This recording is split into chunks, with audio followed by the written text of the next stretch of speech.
Here's a question. Does this matter? I mean, people pay less attention to parties. We've had 2 presidents in a row who were elected largely based on the power of their personality.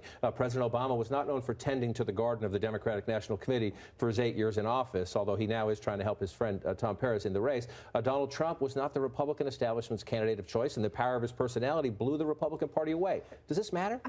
I think to the extent that the Democratic Party embraces this person and sees them as a leader, I really do think that matters, and how much, power they will have, right?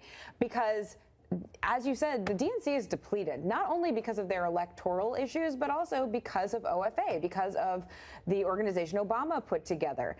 Essentially a rival grassroots political exactly, and they sort of ran the show for all the Obama years.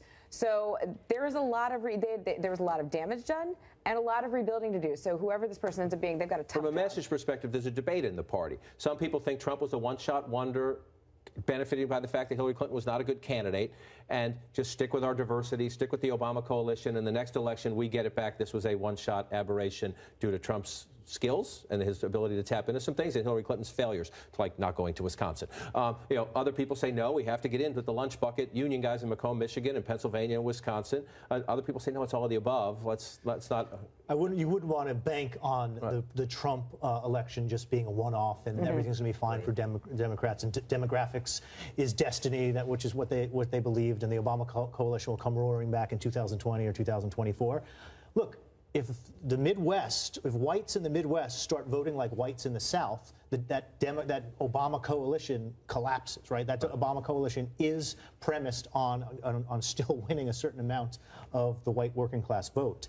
And that was, Trump ate into that this time. So they do have a strategic problem that is. And even if, let's say, the Republicans don't have the candidate with the persuasion powers of a Trump next time, you could win the presidency. But look what has happened at the state level. I guess the question is, should this new chairman or chairwoman, if one of the women wins, should be focused on, let's help Chuck Schumer get the majority in the Senate, let's help Nancy Pelosi, or whoever succeeds her, get a majority in the House, or should it be about 36 governor's races next time and the depletion of the Democratic bench in the last 8 years at the state level? I do think this whole focus on the DNC is a little bit misguided for the Democratic Party. It kind of skirts the real issue, which is that they have not been able to mobilize grassroots organization, genuine grassroots organization that is not tied to a charismatic figure like Barack Obama.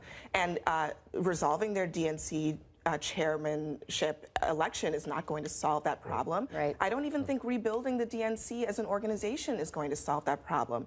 What Democrats have to deal with right now is what is happening in these town halls across the country. Who are these people? How are they being organized? What motivates them? Understanding that better and being able to tap into it and breathe life into it is going to be the most important task of the party. And I don't think that really has anything to do with the DNC chair. It certainly doesn't have to do with the age of the DNC chairman, as Howard Dean pointed out, because, Bernie Sanders was 70-something years old, and he was able to really motivate young voters. So some of this attention it seems to be going in the wrong places. But it's a great point about who's outside these town halls, making sure they get the email address, the Facebook pages of these people in the room. If they can protest Republicans now all they want, if they don't show up to vote in 2018 or 2020, great, you had a great protest, or you had a great march even here in Washington. Does this matter? I mean, I asked this question. Keith Ellison, Democratic congressman from Minnesota, who is a Muslim American, who thinks that that's important in the Trump years. He thinks that's part of his appeal as a candidate, has been in a back and forth on Twitter with the President of the United States. I don't know if this helps or hurts his candidacy, but the President tweeted, one thing I will say about Representative Keith Ellison in his fight to lead the DNC is that he was the first one who predicted early that I would win. Keith Ellison, of course, responding, saying, my latest call, America is coming together like never before. We'll stop your drive to divide us. Does it help Keith Ellison in these final days that he's, among the sparring partners of the President on Twitter?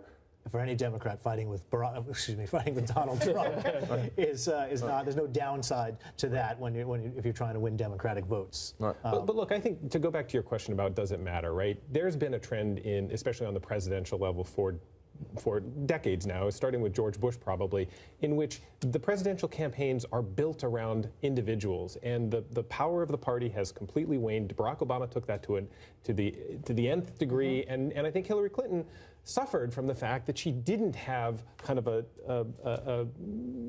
organization that was built around her. They tried to sort of kind of glom on to the Obama organization. And ultimately, the Democrats, what is interesting about this fight is that it's essentially coming down to Perez versus Ellison, which is a kind of a, Bernie and Elizabeth Warren on one side and the Obama coalition on the other side. And it'll be interesting to see how that plays out. But ultimately, the party is going to have to either build around another person, or they're going to have to find an organization. It's not going to be the DNC. And one thing that does matter is that Trump is such a good communicator. Whether you like him or not, he's a good communicator. The party needs more spokespeople, more people to stand up to him. And so whoever wins this job is going to be leading that effort, not only here in Washington, but as they travel the states trying to raise money and recruit candidates for 2018 and beyond. We will leave it there.